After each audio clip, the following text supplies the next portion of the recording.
Shalom, senang sekali malam hari ini saya dapat beribadah sekaligus melayani di tempat ini. Pertama-tama izinkan saya mengucapkan terima kasih kepada Ibu Bapak Gembala yang berikan kepercayaan untuk saya dapat menyampaikan firman Tuhan malam hari ini. Baik, nama saya Jimmy Tawaluyan, saya asli dari Manado tapi saya berdomisili melayani di Makassar. Minggu ini saya ada di sini karena saya mengajar sekolah misi dari yayasan di mana saya berada, organisasi misi Youth With A Mission. Di sini ada mereka yang di depan ini dari sekolah misi. Senang ketemu dengan senior saya sebenarnya Kak Franky, Kak Feni di sini. Dan saya lama kenal beliau. Tahun 98, 99 saya ada di sini juga untuk memimpin sekolah misi yang bersama-sama dengan yang sekarang saya mengajar minggu ini berlokasi di Sigi di sekitar Jono Oge di Taman Likuifaksi itu. Baik, multimedia tolong tampilkan. Tema yang diberikan minggu ini kepada saya adalah tentang akhir zaman dan judul khotbah dari 2 sesi dari ibadah tadi jam 5 dan malam ini adalah tentang timeline akhir zaman dan bagaimana kita harus berjaga-jaga. Tadi ibadah sore tadi jam 5 saya banyak membahas tentang timelinenya, apa peristiwa-peristiwa besar yang akan terjadi di akhir zaman. Nah malam hari ini saya akan lebih banyak kepada bagaimana seharusnya kita berjaga-jaga karena dua ibadah sore malam hari ini temanya bersambung. Tapi saya ingin memberikan beberapa slide awal sebagai pendahuluan. Slide-nya tolong ditampilkan. Baik, satu kali murid-murid datang kepada Tuhan Yesus di Matius pasal 24. Kalau Bapak Ibu bisa melihat dengan baik, kita baca bersama-sama 3 ayat di Matius pasal 24. Ayat 1 sampai ayatnya yang ketiga. Sama-sama baca dengan saya 2, 3. Sesudah itu Yesus keluar dari bait Allah lalu pergi. Maka datanglah murid-muridnya dan menunjuk kepada bangunan-bangunan bait Allah. Ia berkata kepada mereka, kamu melihat semuanya itu? Aku berkata kepadamu, sesungguhnya tidak ada satupun di sini, batu di sini akan dibiarkan terletak di atas batu yang lain. Semuanya akan diruntuhkan. Ketika Yesus duduk di atas bukit Zaitun, datanglah murid-muridnya kepadanya untuk bercakap-cakap sendirian dengan dia. Kata mereka, katakanlah kepada kami bila manakah itu akan terjadi dan apakah tanda kedatanganmu dan tanda kesudahan dunia. Saudara, kalau kita belajar tentang eskatologi adalah cabang ilmu teologi yang mempelajari tentang apa yang akan terjadi di akhir zaman. Nah, eskatologi biasanya berfokus kepada 2 hal, kepada peristiwa-peristiwa yang akan terjadi di akhir zaman dan secara khusus tentang kedatangan Tuhan. Nah, kalau kita baca dengan baik, tolong tetap ditampilkan di slide tadi, maka Bapak Ibu akan memahami bahwa ada dua peristiwa besar yang akan terjadi di akhir zaman, yaitu adalah kedatangan Tuhan Yesus dan berakhirnya dunia. Yang orang Muslim pakai istilah kiamat. Kiamat itu sebenarnya berasal dari bahasa Arab, artinya orang-orang yang mati dibangkitkan dan dunia hancur. Kira-kira begitu pengertiannya. Muncul kata kiamat. Nah, tapi kalau kita simak dengan baik struktur dari diskusi yang terjadi dengan Tuhan Yesus, antara Tuhan Yesus dan murid-murid di 3 ayat pertama, kita dapat memberikan kesimpulan awal ini. Karena mereka waktu itu bercakap-cakap melihat tentang bait Allah, kemudian murid-murid bertanya tentang hal itu. Nah, kesimpulan awalnya begini, bahwa kedatangan Tuhan dan berakhirnya dunia sangat berhubungan dengan pembangunan bait Allah ketiga di Yerusalem dan kemudian penghancuran dari bait Allah itu yang akan mengikutinya. Oke, next slide. Nah, waktu murid-murid bertanya kepada Tuhan Yesus, kapan itu akan terjadi atau bait Allah akan dihancurkan. Kemudian dia tanya, kapan engkau akan datang dan kapan dunia ini akan berakhir. Mereka berpikir kedua hal itu adalah satu peristiwa yang terjadi bersamaan dalam periode waktu yang bersamaan. Faktanya kalau kita mempelajari Alkitab dengan baik tentang keadaan zaman yang ditulis di Alkitab, bahwa itu sebenarnya dua peristiwa yang berbeda yang juga terjadi dalam kurun waktu atau periode waktu yang berbeda. Next slide.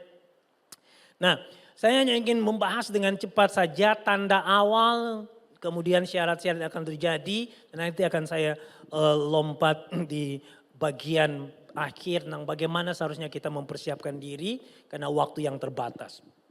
Nah, kalau kita membaca tentunya ayat-ayat di atas ini familiar buat kita kalau kita pernah mempelajari atau membaca tentang akhir zaman. Matius 24, Lukas pasal 21, Wahyu, dan juga beberapa bagian di Daniel dan tempat-tempat lain di Alkitab.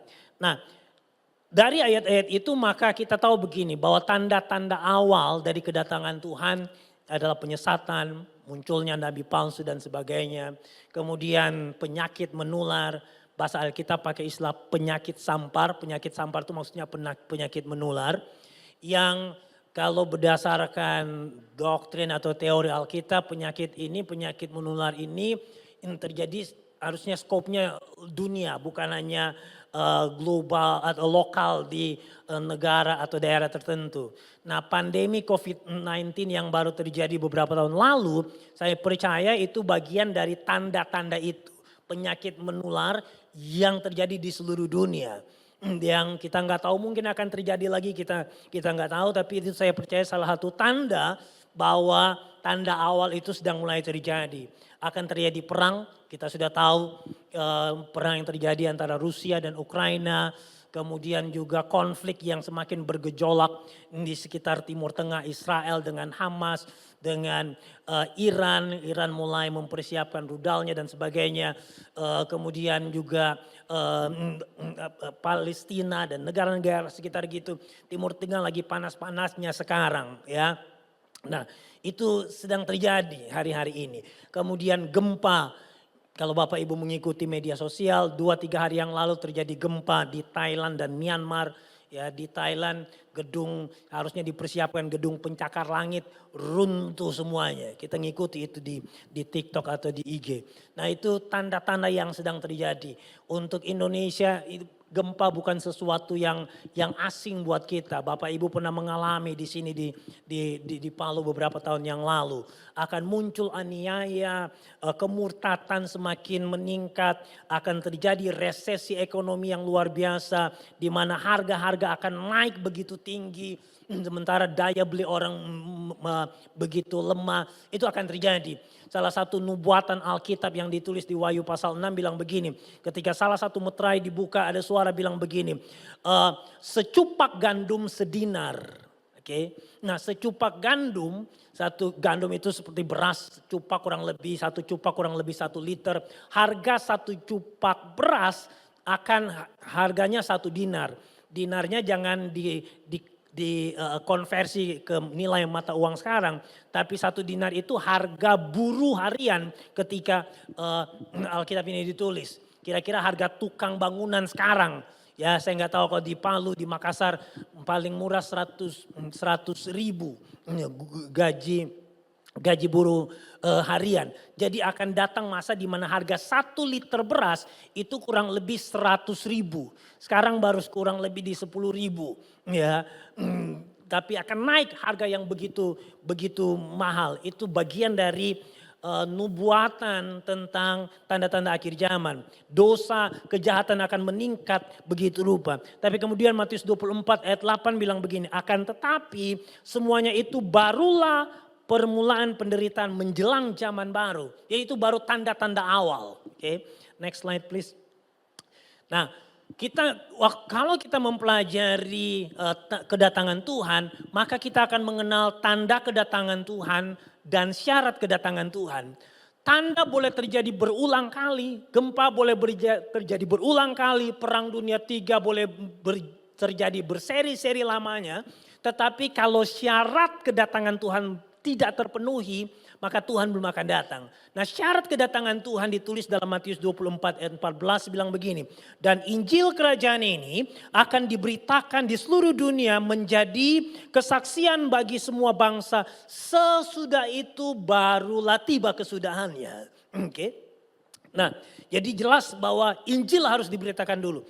Ini mengkonfirmasi apa yang dilihat oleh Yohanes di Pulau Patmos yang dia tulis di Wahyu 7 ayat 9 yang di mana dia melihat ada sekumpulan besar orang yang banyak yang tidak terhitung jumlahnya dari segala suku, bangsa, kaum dan bahasa. Jadi artinya Injil harus diberitakan barulah tiba kesudahannya. Oke. Nah, next slide.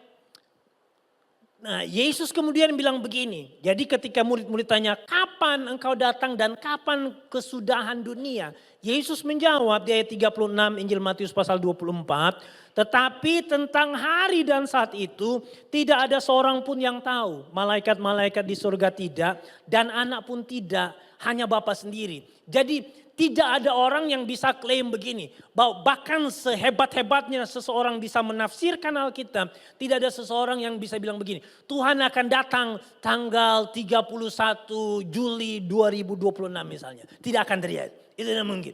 Karena bahkan anak sekalipun tidak. Nah, itulah sebabnya ketika kita belajar tentang eskatologi, kita bisa bilang begini, bahwa ketika orang menyampaikan, memprediksi tentang kedatangan Tuhan, itu sifatnya menafsir apa yang akan terjadi. Ya, itulah sebabnya ada begitu banyak doktrin, aliran, ajaran tentang eskatologi atau akhir zaman, dan kita nggak bisa klaim satu yang mana yang paling benar. Next slide. Secara umum ada 3 aliran besar tentang eskatologi. Yang pertama yang disebut premilenium, yang kedua postmilenium, yang ketiga amilenium. Premilenium itu maksudnya aliran yang percaya bahwa Yesus akan datang sebelum masa 1000 tahun damai. Atau masa Yesus memerintah selama 1000 tahun. Itu yang disebut sebagai milenium. Nah, post milenium, jadi ada pre, ada post. Kita tahu istilah itu. Post milenium mereka percaya Yesus datang setelah masa 1000 tahun damai. Kerajaan damai. Nah, tapi ada aliran yang ketiga yang disebut amilenium. A itu artinya kan tidak, sama seperti agama. Agama itu artinya tetap atau tinggal. Agama artinya yang tidak berubah, kira-kira seperti begitu. Jadi A artinya tidak. Amilenium artinya mereka yang percaya bahwa Tuhan akan datang, akhir zaman tetap akan terjadi, kiamat akan datang, akan terjadi, tapi tidak ada lagi masa 1000 tahun. Karena mereka percaya mileniumnya sebenarnya sudah terjadi atau sedang terjadi sekarang. Ayat-ayat yang mereka pakai misalnya karena bahkan mereka bilang begini, sebenarnya yang masa 1000 tahun sudah dimulai waktu Tuhan Yesus datang. Makanya Tuhan bilang begini, bertobatlah kamu dan kamu akan memiliki kerajaan surga. Waktu seseorang terima Yesus sebagai Tuhan dan Juru Selamat, kerajaan Allah telah datang kepadamu. Kamu menjadi raja di bumi ini. Mereka percaya milenium sudah. Jadi itu penganut paham milenium. Next slide please. Nah, kemudian kita mengenal tentang yang namanya rapture atau pengangkatan. Oke, ada 3 pemahaman juga, 3 doktrin, 3 aliran dari pengangkatan. Yang pertama yang namanya pre-tribulation. Tribulation itu maksudnya kesusahan besar atau kesengsaraan besar, itu tribulation. Jadi paham pre-tribulation lagi, mereka percaya bahwa kita orang percaya akan diangkat Tuhan sebelum masa kesusahan besar. Masa kesusahan besar itu adalah masa di mana selama 7 tahun antikristus akan memerintah di bumi. Akan menjadi masa yang sangat sulit. Matius 24 salah satu ayat Tuhan bilang begini. Itu sesuatu yang kesengsaraan, kesusahan yang begitu hebat yang bahkan tidak pernah terjadi sebelum dunia diciptakan. Tuhan sendiri bilang begitu. Makanya disebut masa kesusahan besar. Di mana antikris memerintah nanti. Nah, penganut paham pre-tribulation orang percaya akan diangkat sebelum antikris datang. Kemudian ada yang percaya mid-tribulation. Bapak Ibu perlu mengerti bahwa dalam timeline masa antikris 7 tahun itu dibagi 2 masa. 3,5 tahun pertama dan 3,5 tahun kedua. Mereka yang menganut paham mid-tribulation percaya bahwa nanti kita diangkat orang percaya di tengah-tengah masa pre-tribulation 3,5 tahun. Ketika berakhirnya masa 3,5 tahun pertama, orang percaya diangkat. Kemudian post-tribulation percaya orang percaya diangkat sesudah 7 tahun. Sesudah, artinya kita tetap akan masuk di masa kesusahan besar antikris itu, tapi kita dilindungi oleh Tuhan. Nah, next slide. Nah, sekarang saya ingin membahas cepat di sini. Di mana posisi kita sebagai GBI, Gereja Bethel Indonesia, terhadap 3 aliran eskatologis itu. Saya dipercayakan sebagai wakil ketua BPD GBI Sulsel. Jadi saya juga coba mempelajari apa sih yang kita Gereja Bethel Indonesia percaya. Di mana posisi kita, pemahaman kita sebagai sinode terhadap eskatologi. Nah, kalau Bapak Ibu mengikuti, saya anjurkan Bapak Ibu bisa lihat YouTube dari pendeta Dr. Rubin Adi Abraham. Beliau ketua umum sinode GBI. Beliau salah satu pembicara yang sangat baik berbicara tentang akhir zaman, termasuk ada pendeta-pendeta yang lain. Nah, tapi dalam khotbahnya beliau menjelaskan begini, atau dalam khotbahnya kita bisa ngambil kesimpulan bahwa kita sebagai sinode GBI, kita menganut aliran pre-millennium, pre-tribulation. Pre-millennium artinya kita percaya begini, bahwa Yesus akan datang sebelum masa 1000 tahun. Ya, sebelum dimulainya masa 1000 tahun.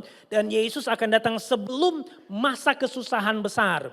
Atau sebelum antikristus berkuasa. Itu pandangan teologis, pandangan eskatologis kita sebagai sinode Gereja Bethel Indonesia.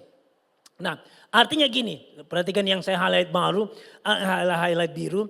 Bahwa kalau mengikuti pemahaman ya kita sebagai sinode.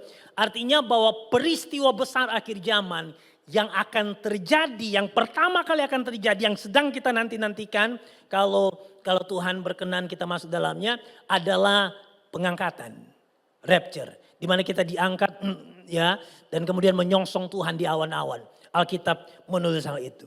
Nah, next slide. Nah, Bapak Ibu, next slide selanjutnya sampai beberapa slide terakhir itu timeline. Timeline itu baris waktu peristiwa-peristiwa yang akan terjadi mulai dari saat ini sampai nanti kesudahan zaman. Saya nggak akan membahas dengan detail karena saya sudah mengkhotbahkan itu karena waktunya terbatas. Saya ingin fokus ke bagian yang terakhir.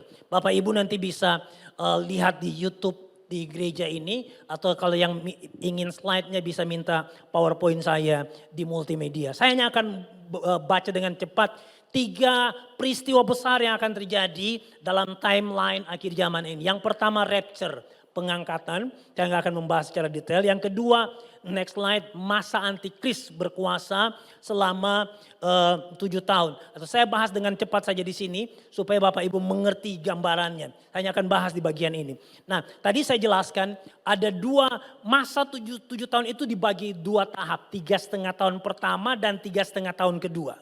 Nah, dalam 3,5 tahun pertama, antikristus, Bapak Ibu perlu memahami gini, antikristus itu bukan binatang ya, seperti yang kita pikir-pikir atau yang kita pahami. Antikristus itu dia adalah nanti seorang pemimpin politik atau pemimpin dunia yang sangat berpengaruh, sangat powerful. Jadi dia pemimpin politik dan pemimpin pemerintahan, kira-kira seperti itu. Nah, antikristus ini dia akan bekerja sama di 3 tahun pertama, dia akan bekerja sama, akan tanda tangan kerjasama dengan Israel. Daniel telah menubuatkan itu. Nah, waktu kerjasama itu kemudian akhirnya Israel akan membangun bait suci, bait Allah yang ketiga di Yerusalem. Letaknya itu harusnya di posisi di mana Masjid Al-Aqsa berada. Di Yerusalem, di Israel ada 2 masjid besar. The Dome of the Rock yang warna kuning, kubah kuning. Tapi ada masjid yang kubah hitam, Al-Aqsa. Di tempat itu harusnya dibangun. Oke. Nah, kalau Bapak Ibu mengikuti politik yang terjadi di Timur Tengah. Ya sekarang pembahasannya lagi agak panas. Tentang keinginan Israel mau membangun, menghancurkan masjid itu yang mereka percaya disitulah harusnya memang dibangun. Bait suci yang ketiga. Nah kemudian setelah dibangun akan terjadi perang Gog Magog. Ya, perang Gog Magog itu adalah berkumpulnya kerajaan-kerajaan atau kemungkinan bukan kerajaan lagi tapi negara-negara di wilayah utara Israel. Kalau ditarik lurus utaranya kemungkinan Rusia, mungkin dia koalisi dengan Cina, Korea Utara, kemudian berperang nanti lawan negara-negara di bagian selatan Israel. Kalau ditarik garis lurus di peta dunia itu sampai ke Afrika Selatan, negara-negara Afrika, kemungkinan berkoalisi dengan negara-negara Timur Tengah, terjadi perang di pusatnya itu di Israel. Itu akan terjadi sesuai nubuatan firman Tuhan. Kemudian akan terjadi pertobatan untuk 144 orang Yahudi, orang Israel dari 12 suku Israel, ya seperti dinubuatan oleh kitab Wahyu. Nah, 3,5 tahun periode kedua, tahap kedua, itu kemudian antikris membatalkan perjanjian politiknya dengan Israel. Nah, kemudian akhirnya di situ nanti bait suci diruntuhkan, kemudian akhirnya tanda 66 diberlakukan. Ya, walaupun kita masih bisa berdialog apakah 66 itu memang punya pengertian secara fisik bahwa ada chip yang nanti akan ditempatkan di dahi kita dan di tangan kita di beberapa Amerika yang sudah terjadi, tapi apakah itu juga punya makna simbolis, kita masih berdialog karena kemungkinan, karena penafsir yang lain bilang 666 itu artinya di mana sistem antikris menguasai pikiran kita dan menguasai pekerjaan kita, kehidupan kita. Karena dahi itu bicara pikiran, sementara tangan itu bicara tentang pekerjaan dan kehidupan kita. Kira-kira gitu. Tapi kita masih bisa sedikit berdiskusi tentang hal itu. Nah, kemudian terjadi perang yang lebih besar, perang Harmagedon. Dan antikris dikalahkan di situ. Oke, Bapak Ibu karena waktu saya hanya membahas di sini saja. Ya, tapi yang saya ingin bilang begini. Nah, karena peristiwa penting yang perlu kita ikuti adalah pembangunan Bait Allah di Israel. Itu tanda penting bahwa sedang mendekatinya antikris. Ya, kalau sudah mulai ada bait suci yang ketiga di Yerusalem dibangun, maka kita sudah betul-betul harus berjaga-jaga. Seperti yang Tuhan bilang, seperti yang dikatakan Daniel di Matius pasal 24. Dan itu memang ditulis oleh kitab Daniel. Nah, next slide. Kemudian ini yang menjadi landasan teologis kita. Kenapa sebagai GBI kita percaya pre-tribulation. Bahwa kita akan diangkat sebelum antikris datang, kesusahan besar. Dalam 2 Petrus 2 ayat 7 dan 8 baca bersama-sama saya 2:3. Karena secara rahasia kedurhakaan telah mulai bekerja, tetapi sekarang masih ada yang menahan. Kalau yang menahannya itulah disingkirkan, pada waktu itulah si pendurhaka akan menyatakan dirinya. Tetapi Tuhan Yesus akan membunuhnya dengan nafas mulutnya dan akan memusnahkannya kalau ia datang kembali. Ayat itu bilang begini, bahwa si pendurhaka yaitu antikris itu belum bisa datang, belum bisa menyatakan dirinya, memanifestasikan dirinya. Alasannya karena masih ada yang menahan. Siapa yang menahan? Kita orang percaya. Kitalah yang menjadi alasan kenapa antikris belum menyatakan dirinya di dunia. Bapak Ibu ingat Tuhan Yesus bilang begini, kamu adalah garam dunia, kamu adalah terang dunia. Ada banyak fungsi garam, tapi salah satu fungsi utama dari garam dia mencegah pembusukan. Kita sebagai garam dunia, kitalah yang membuat dunia ini gak busuk, gak hancur. Karena kita harusnya jadi garam. Kita yang mencegah pembusukan secara spirit di komunitas kita. Yang kedua Tuhan bilang gini, kamulah terang dunia. Kitalah alasan kenapa kegelapan dunia gak merajalela di dunia. Karena kita terang dunia.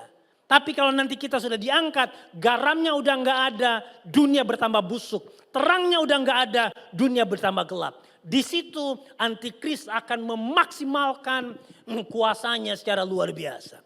Next slide. Nah, saya akan terus yang ketiga, timeline yang ketiga kerajaan 1000 tahun. Yang keempat, pemberontakan terakhir iblis. Next slide. Yang kelima, langit baru dan bumi baru. Saya nggak punya waktu untuk menjelaskan. Next slide. Tapi saya hanya ingin membahas bagian ini lebih detail. Bagaimana kita mempersiapkan diri di akhir zaman. Ada dua hal secara umum bagaimana kita mempersiapkan diri. Yang pertama adalah dengan memberitakan Injil. Yang kedua dengan berjaga-jaga. Sama-sama katakan beritakan Injil dan berjaga-jaga. Beritakan Injil dan berjaga-jaga. Dua hal yang harus kita lakukan dalam kita meresponi kedatangan Tuhan. Beritakan Injil. Kenapa beritakan Injil itu penting? Kita sudah bahas tadi bahwa Tuhan kedatangan dunia tidak akan terjadi sebelum Injil diberitakan di seluruh dunia. Tapi coba baca baik-baik Bapak Ibu 2 Petrus 3 ayat 11. Saya baca ayat 11, ayat 12 kita baca sama-sama. Jadi jika segala sesuatu ini akan hancur secara demikian, betapa suci dan salehnya kamu harus hidup. Sama-sama 2, 3. Yaitu kamu yang menantikan dan mempercepat kedatangan hari Allah. Pada hari itu langit akan binasa dalam api dan unsur-unsur dunia akan hancur karena nyalanya. Kita bukan hanya menantikan kedatangan Tuhan, tapi kita mempercepat kedatangan Tuhan. Bagaimana caranya kita mempercepat? Waktu kita beritakan Injil kepada orang yang belum kenal Kristus, kita mempercepat kedatangan hari Tuhan. Amin. Karena itu mari beritakan Injil kepada tetanggamu, teman di kampusmu, teman sekolahmu, anggota keluargamu yang belum kenal Tuhan. Beritakan Injil. Waktu saudara beritakan Injil kepada orang yang belum mengenal Kristus, saudara mempercepat kedatangan hari Tuhan. Next slide. Nah, saya ingin bahas tentang berjaga-jaga. Tuhan bilang begini di Markus pasal 13 ayat 35 sampai ayat 37. Ini perikop tentang akhir zaman juga. Karena itu berjaga-jagalah sebab kamu tidak tahu bila manakah tuan rumah itu datang menjelang malam atau tengah malam atau larut malam atau pagi-pagi buta. Supaya kalau ia tiba-tiba datang jangan kamu didapatinya sedang tidur. Apa yang kukatakan kepada kamu, kukatakan kepada semua orang, berjaga-jagalah.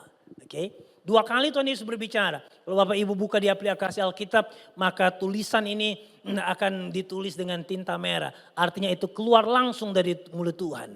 Dan Tuhan katakan berjaga-jagalah. Nah next slide. Nah di Alkitab minimal ada 8, yang saya pelajari ada 8 definisi Alkitab tentang apa artinya berjaga-jaga.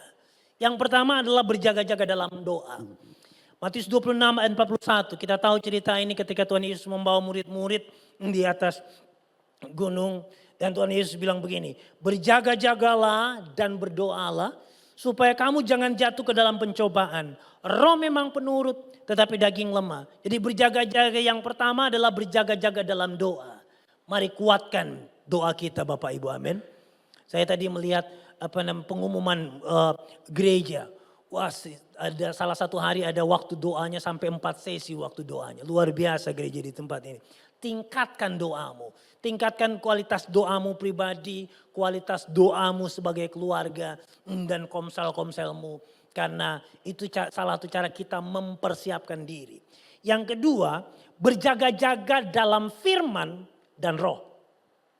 Matius 25 ayat 3 dan 4.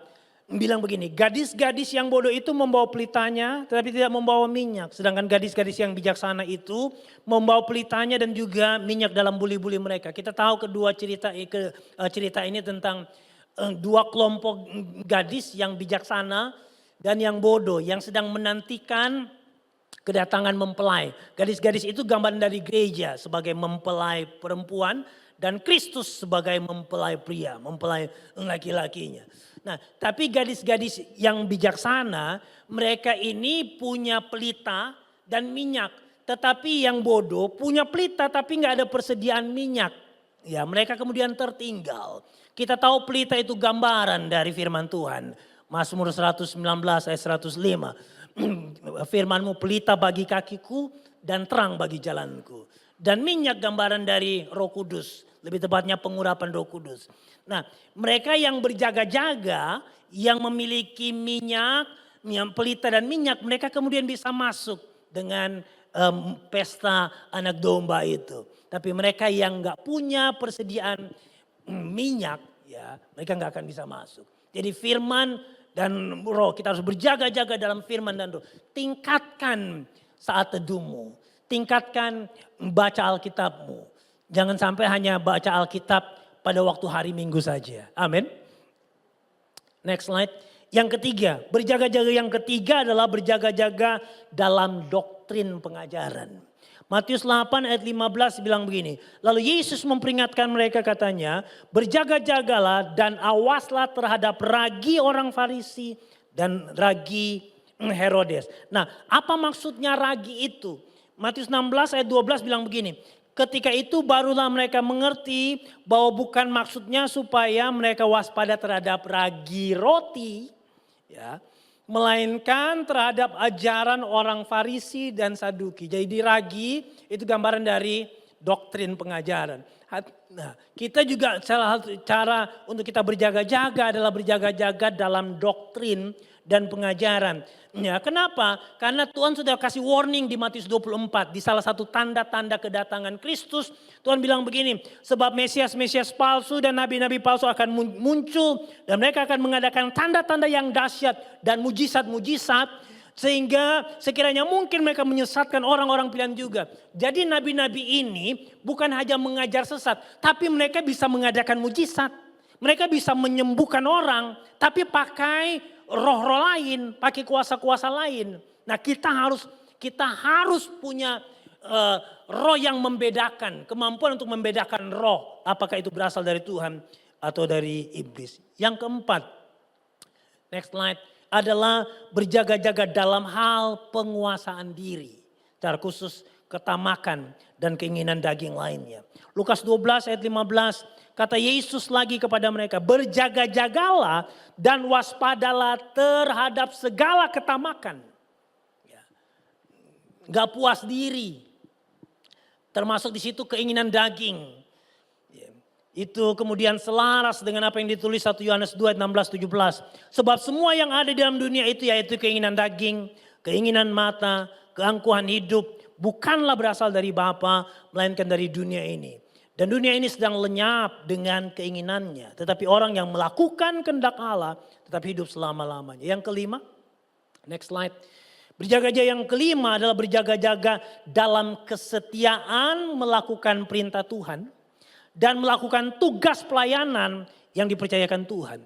Lukas 12 ayat 37 bilang begini, berbahagialah. Ini perumpamaan tentang hamba-hamba yang setia. Ini perikop juga tentang kedatangan Tuhan. Berbahagialah hamba-hamba yang didapati tuannya berjaga-jaga ketika ia datang. Aku berkata kepadamu, sesungguhnya ia akan mengikat pinggangnya dan mempersilahkan mereka duduk makan dan ia akan datang melayani mereka. Lompat di ayat 43 perikop yang sama, masih dalam cerita yang sama, dibilang begini, berbahagialah hamba yang didapati tuannya melakukan tugasnya. Jadi artinya berjaga-jaga punya pengertian melakukan tugasnya. Setia dengan pelayananmu. Setia dengan tugas yang dipercayakan kepadamu. Kemudian ayat 47 memberikan penjelasan yang lain. Adapun hamba yang tahu akan kehendak tuannya. Yang tidak mengadakan persiapan atau tidak melakukan apa yang dikehendaki tuannya. Ia akan menerima banyak pukulan. Jadi juga berjaga-jaga juga punya pengertian adalah gini. Taat melakukan kehendak Tuhan. Setia melakukan pelayanan yang dipercayakan. Tapi juga taat melakukan kehendak Tuhan. Perintah Tuhan, firman Tuhan. Itu juga definisi dari berjaga-jaga dalam perikop ini. Next slide please. Yang keenam, berjaga-jaga dalam iman. 1 Korintus 16 ayatnya yang ke-13. Berjaga-jagalah, berdirilah dengan teguh dalam iman. Bersikaplah sebagai laki-laki dan tetap kuat. Berjaga-jaga dalam iman. Akan banyak tantangan, godaan hari-hari. Tapi kita harus berdiri kuat dalam iman. Yang ketujuh, berjaga-jaga dalam godaan iblis. Akan banyak godaan. Ya. Salah satu dosa yang paling kuat akan bekerja di akhir zaman adalah dosa yang berhubungan dengan pornografi, percabulan, perzinahan, hawa nafsu daging. Itu salah satu dosa yang paling masif akan bekerja hari-hari ini. Hati-hati Bapak Ibu. Ya, kita harus saling melindungi satu dengan yang lain. Ya, sebagai orang tua sekali-sekali cek apa yang dibuka anakmu di handphonenya. Karena godaan kepada akses kepada pornografi itu begitu masifnya. Ya, dosa itu dimulai dengan pornografi, kemudian percabulan. Percabulan adalah dosa seksual yang dilakukan dalam diri sendiri. Kemudian perzinahan, dosa seksual yang dilakukan dengan orang lain. Perselingkuhan ada di situ. Tapi itu dimulai dari dosa kecil yang namanya pornografi. Kita harus berhati-hati dengan itu. Yang ke-8 yang terakhir, berjaga-jaga dalam perbuatan dan dalam karakter. Wahyu 16 ayat 15 bilang begini. Lihatlah aku datang seperti pencuri. Berbahagialah dia yang berjaga-jaga dan memperhatikan pakaiannya. Berjaga-jaga dan memperhatikan pakaiannya. Kalau Bayu baca di 2 ayat yang ada di situ. Pakaian itu bicara tentang perbuatan kita dan karakter kita. Makanya Paulus bilang begini. Kenakanlah kasih seperti memakai baju. Karakter-karakter baik itu seperti dikenakan. Jadi pakaian itu punya arti perbuatan baik dan karakter kita. Kita harus berjaga-jaga dalam perbuatan kita. Dalam karakter dan sifat kita. Oke, next slide. Saya akan tutup dengan 2 slide terakhir. Apa kesimpulan dari 2 firman Tuhan yang saya sampaikan dalam 2 ibadah terakhir ini. Yang pertama gini. Bapak Ibu akan dengar banyak hal-hal yang mengerikan terjadi. Tapi Alkitab sudah bilang, janganlah takut, jangan khawatir, karena aku menyertaimu. Jadi yang pertama kesimpulan, jangan takut menghadapi akhir zaman. Amin. Yang kedua beritakan Injil. Karena waktu kita beritakan Injil, kalau kita nggak beritakan Injil, ya kesudahan dunia tidak akan datang. Kita perlu beritakan Injil karena kita bagian dari yang mempercepat kedatangan Tuhan. Kemudian yang ketiga berjaga-jaga dalam semua 8 kategori atau definisi berjaga-jaga tadi. Next slide terakhir, saya akan tutup dengan ayat ini. Ini ayat yang gak asing buat kita sebagai ayat amanat agung. Yang bilang gini, Yesus mendekati mereka dan berkata, kepadaku telah diberikan segala kuasa di sorga dan di bumi. Kenapa kita nggak perlu takut menghadapi akhir zaman? Karena waktu Tuhan Yesus bilang kepadaku telah diberikan segala kuasa di sorga dan di bumi. Karena itu pergilah, beritakan Injil. Kemudian dia bilang gini, aku menyertaimu sampai akhir zaman. Kita nggak perlu takut. Karena dia yang berkuasa atas surga dan bumi, bahkan atas neraka sekalipun, dia itu ada bersama-sama dengan kita. Menyertai kita sampai akhir zaman. Tapi tugas kita adalah beritakan Injil. Amin. Bapak Ibu mau beritakan Injil, amin. Mari mulai berdoa untuk orang yang belum orang yang saudara kenal, yang mereka belum kenal Kristus. Mulai berdoa. Mungkin ada teman kuliahmu, teman sekolahmu, asisten rumah tanggamu, karyawanmu, bosmu. Beritakan Injil kepada mereka. Karena waktu saudara beritakan Injil, saudara sedang mempercepat kedatangan hari Tuhan. Amin. Amin.